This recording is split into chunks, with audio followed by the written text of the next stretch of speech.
have to talk about the guys who came in and didn't rise to the occasion, guys who didn't look like they were sharp. I don't want to focus on that. I want to focus on some of the things that we need to focus on heading into the match against Bosnia. Okay, so Christian Pulisic coming on the field, obviously that's a positive. Yeah. I thought Sebastian Berhalter was excellent tonight. Goal Weston and an McKennie assist. was good Weston too. McKennie was very good. Who else stood out for you, Big Tones? That's pretty much it. Now, Trusty was good, obviously. He had a goal. Trusty was good. Got hurt, though, at the end. And yeah, I'm thinking of the substitutes that came in this match. Tillman didn't really have a run out. It was nice to see Zendejas get on the field. Yeah, Zendejas, I mean, he looked confident. Gio got on a the ball. start. Yeah, Gio was okay in the game for sure. But there were some poor performances tonight. How about from a goalkeeper perspective? Happy with Matt Turner? I think okay. Came out for a couple crosses. There was one in the end though. He rolled the ball out, put us in a little bit of trouble, trying to speed it up a little bit. But all in all, I mean, nothing he could do on the goals. Okay, and then Cello, your thoughts overall? You thought too many changes at the start of the game. Game plays out. We're down 2-1 at half. We come back in. Sebastian Berhalter, what a goal to start the second half. Yeah. Then it seemed like it was us. Like there was a little bit of a version of us that we'd seen in the first two games against Paraguay and Australia. And then maybe some subs interrupted the flow. Trusty gets hurt, and they just catch one at the end. Yeah, you know, I think we all thought it was going to kind of be up and down. They started out great the first 10, 15 minutes. Then Türkiye kind of took the first half. Second half, you know, they came out and pressed and got the goal. And I didn't really feel like they were going to score on us. And then a few mistakes here and there. But I told you before, I'm just not a big fan of this tinkering, 11, 9 players, whatever you want to go with, the breaking of the rhythm. Now you walk away from this after 2 great wins. This country's excited. Now people are thinking, why did we do this? Why did we lost 3-2? We lost that momentum. So listen, I get why you did it, and you're going to right. You guys said it before. You're going to need some of these players. So great, play a few of those players that you're going to need. But I hate the fact that now we lost. I don't care what you say. We lost today. And it takes away a little bit of what they did in those first 2 games. Yeah, it's hard to argue otherwise. Chuck, was there anybody in today's game that you thought warranted potentially starting for us in the round of 32 game against Bosnia? No, I'm not changing a thing. Weston? The first. Well, Weston's already in the 11. The first 2 games, I'm not changing a thing. I'm running that out. I'd probably say against Bosnia, we'd be looking to play the same team we did against Paraguay. More so than Australia. And Berhalter was already leading our team in minutes off the bench anyway. I thought he had a great performance. So if you did want to make a case for someone maybe being inserted in, who do you take out? Yeah, I don't know who you take out. There you go. Right. I wouldn't take anybody else out. I'd keep it the same. And that was what I thought was really good about our team. The Germany game, we started 10 of those guys in the Germany game started. Chris Richards came in for Miles Robinson against Paraguay, and then all of a sudden we started to look good. You get that consistency in the lineup. We look good against Australia again in good portions of that game. We find a way to get a result, and then we change everything, and it doesn't necessarily work. You could see, Cello, I'd love to hear your perspective on what the difference would have been with a player like Chris Richards and Tim Ream there today, just in terms of structure and balance. I think it's a 3 kind of way, because a goalkeeper is always important, because you're used to hearing that voice in the back. And then the spacing between the players, you know, I think it was key. A leader in the back that's pushing you forward, that's dictating the pace, that's very calm, very good on the ball. And when you got a guy like that, to me, Richards is the key to that defense. And when he was hurt, we were like, oh, is he going to make it back? He made it back.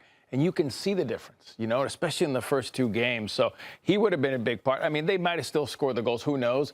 But he is key. And for me, it's always how verbal you are, how you communicate with your players, how you read the game, because you've got to be able to see the game to see where the danger is coming this side. You got to know danger's here. You're yelling at these guys to tuck in. So it's a lot of communication. And I'm not sure when you see the spacing between McKenzie, Robinson, you know what I mean? I thought Trusty played well. I did. But you could see a few times Trusty's upset because the guys aren't coming back. The spacing's too wide. So listen, when you've got to have the spine. And when the spine is good, that's where all your leaders are. And I don't think that what we got today. You could see when Des came in, there were times where he was open. He just never got the ball in stride to really take advantage of it. Yeah, when Christian came on, too, I thought we just started to look a lot more dynamic and started to have a little bit more fluidity on that side of the field. And rough night, I thought, overall for Tim Weah. Let's talk about Mauricio Pochettino and Big Tones. I know where Cello nets out on this, but what did you think about his tactics? Well, that's where more than the changes. I still want to see us with 3 center backs on the field. I mean, the numbers keep bearing out every time we see a back 4, right? We just don't find ways to win. We don't utilize a really important area of the field for us, and that's the wide areas, right? And we didn't get good wide play anyway tonight. I wonder what the formation change would have done, because the performances were not good technically, right? So when you don't do things good technically, for me, it doesn't matter what formation you play. But having said that, maybe you feel more comfortable in that because that's what's working. But I'm with Chuck and these guys. I think we see this exact same lineup we saw against Paraguay. Okay, let's talk just Ricardo Pepi really quick. As our resident number 9, he's been arguably the next guy off the bench if Balogun comes off for whatever reason. Not a good performance from kind of invisible, but not necessarily all his fault, Chuck, right? You've been in situations too where if you're not getting the service or if the ball's not, or the game isn't playing out the way that you want, it's hard to be as impactful as you can be. Well, you also have to remember that Ricardo Pepi is built off of coming into games where there really isn't a rhythm and it's 0 to 100 and him still finding a way to make a difference, and typically with goals. And today, 1, he wasn't involved, but 2, not that he didn't get the service, but there weren't real opportunities for him to, 1, get on the end of a cross, 2, beat his defender. There were a couple times where balls were played to him, but the touch wasn't really there, and you could tell it was a little bit of a struggle, and it was a wrestling match for him most of the game because he was occupying 1 or 2 of the Türkiye center backs, and they were dealing with him physically. Physically today, the Türkiye back line stood out. They, especially that right back we saw, were able to outrun. They were a step ahead. They could read the play and anticipate a lot of the passes, a lot of the runs. We played a little too predictable, and it showed because we lacked the creativity in the final third. We weren't creating a number of chances. Any chance that we created, we could have seen it 3 or 4 plays before. It wasn't anything that came up and you go, oh my God, they maybe someone saw a pass that we didn't necessarily see coming. Certainly Türkiye didn't. Everything that came into that final third, Türkiye saw it. All right, let's take a look at, I think, our overall ratings, if we have that with SofaScore. I know we talked about it a little. Okay, we don't have it yet, but when we do, I guess it's kind of getting into like... Let me ask, we're center backs. Yeah. When you're marking a guy like Pepi and he's not faster than you, what do you do? He's not faster than me? He's not faster than you. What do you do? Oh, you just keep kind of pushing your line up. If there's someone faster than you, what do you do? You drop off and give yourself a cushion. When you have somebody faster than you, that opens up space in the midfield. There was no space today because they were not afraid of Pepi getting in behind. And that's why I thought even put Weah up there for once. Put him up there for a little bit, push Pepi out wide, put a few balls over the top, and just put a little panic in them that Weah's pace could get in behind. But we never switched it up. We stuck to... Yeah, I was surprised when Weah was being ineffective on the left. Why not just flip-flop with Brendan Aronson and just see what it looks like? Even if your coach isn't telling you, you could just look at each other. Hey, just let me get like 5-10 minutes on the right or on the left. It was like he was stuck in reverse. Yeah, it really was. I was disappointed. I was hoping that he would come out and really take his opportunity with both hands. So that's the lineup as you see it. Pretty much played in that formation for the most part.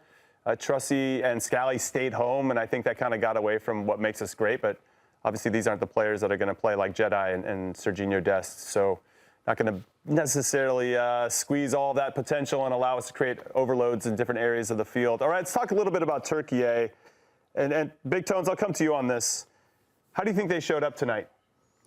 With the right attitude, for sure. I mean, clearly a team that was playing with pride, right, and for pride, and for maybe even the future of, an identity for this team.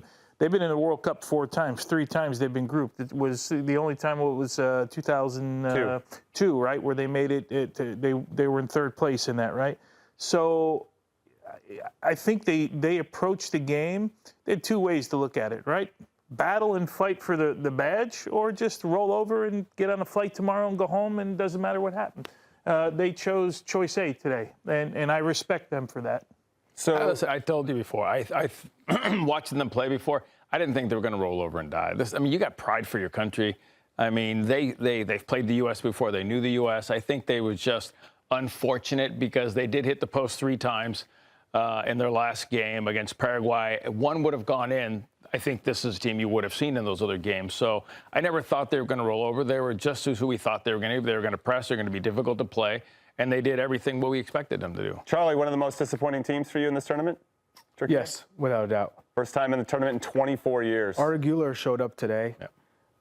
The first 2 games, he didn't play with that type of intensity.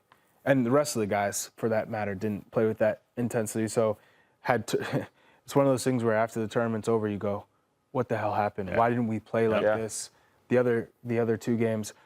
But the U.S. did rotate their squad. Right. So, Has to be taken into consideration, of course.